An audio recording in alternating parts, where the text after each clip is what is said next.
One day Jesus is leaving the town of Jericho. Jericho's a big, big town, very, very busy, hustly, bustly kind of place. And at that point in his ministry, Jesus has accumulated a big bunch of followers. There's not just the disciples that we read about that are named in the Bible, but there's hundreds and hundreds of other people that are following around. His reputation has gone before him.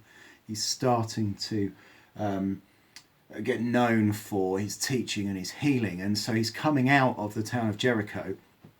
And as he comes out through the gates into sort of the no man's land outside the town, there's a guy sat by the side of the road who's begging.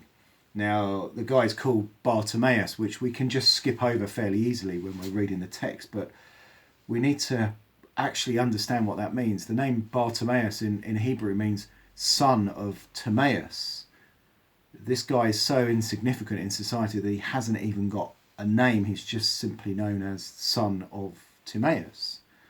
He's blind. He's been blind from birth. He wouldn't have been able to work. Nobody would have been looking after him. There was no health service or social structure like that. So he would have lived his whole life begging. He's probably sat in the same place on the edge of the town every day for his life. Everybody's known him. There's blind Bartimaeus. There's that blind kid that's Timaeus' son. And as Jesus and his followers walk past in the hustle and bustle of the day with all these people around them, he calls out to Jesus. He says, "Jesus, son of David, have mercy on me." He's kind of flipping that back onto Jesus himself, son of David. He's recognizing Jesus' lineage in the same way that his lineage is recognised, but in a negative way. And he calls out, "Have mercy on me." And all the crowds just tell him to shut up. Why would Jesus be interested in you? You're just some blind guy that, is so invaluable to us. But he calls out again, "Jesus, son of David, have mercy on me." And Jesus stops and calls him over. And the crowds, you can sense the sort of delight and fun that they're having, that this blind guy's got called forward. Go on, the teacher's calling you. And he walks up to Jesus, blind from birth, and he stands in front of Jesus, the Son of God. And Jesus looks at him and says the most incredible thing, the most groundbreaking thing. He says to him, "What can I do for you?"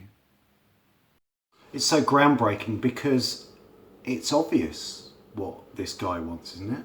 He's been blind from birth. Clearly, he wants to be able to see. Why is Jesus asking him the question that everybody knows the answer to? And in fact, that is his answer. He says, I want to be able to see. And Jesus heals him, and his life presumably is transformed. The thing that's holding him back is no longer there, and he can go and be free to do whatever he wants. But Jesus asked that question for a reason.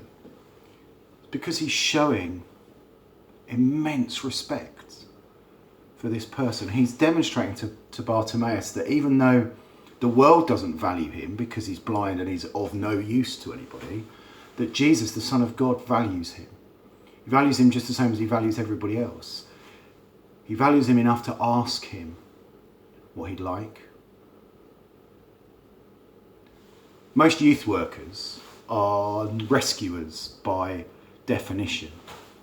We see a situation in a young person's life and we can see what's going on and how that situation is causing them discomfort or issues or problems, and we can probably see a solution as well. And we think, if only they could grasp hold of this concept, then their life will be different and they'll be able to move on. And it's very easy for us to try and go in and change that situation, to convince them to think differently or do differently in order to be rescued from whatever it is that's holding them back. But does that value them? Does that respect them? Does that give them the autonomy and the power to change themselves? We pride ourselves at the door as being a needs-led organisation.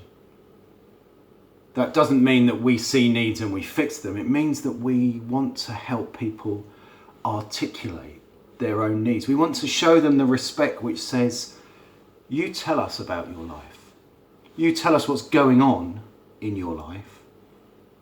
You explain to us what you need, and we'll work with you to help you get there. Youth work isn't a thing that's done to somebody. It's a thing that's done with somebody.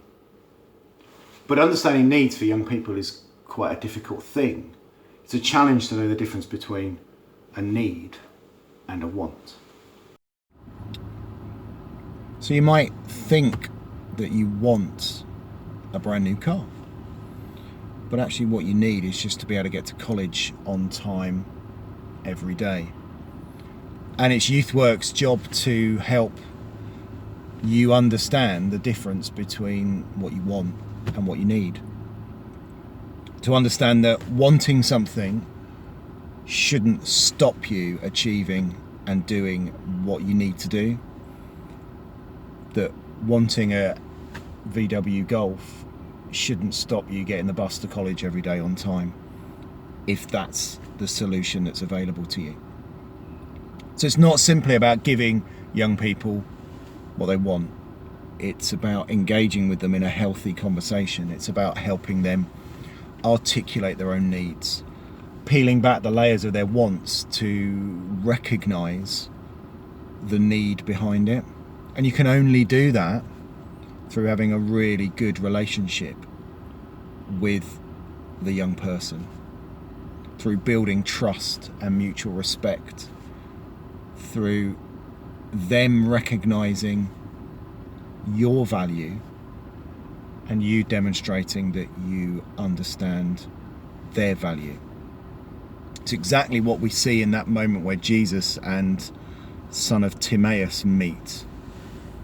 This blind man that nobody else has any value to, nobody else attributes any value to. Coming into contact with this guy who is building an amazing reputation, who is known and followed and recognised as somebody that's significant. But Jesus valuing Bartimaeus enough to start with that question of, what can I do for you? Demonstrating to Bartimaeus that he's valuable enough to have that question asked of him. It's an image that as youth workers we need to grasp. We need to recognise that each young person is of infinite value. No matter what their past, no matter their status to the rest of the world, to us as youth workers, they are valuable and valued, and their needs are as important as anybody else's.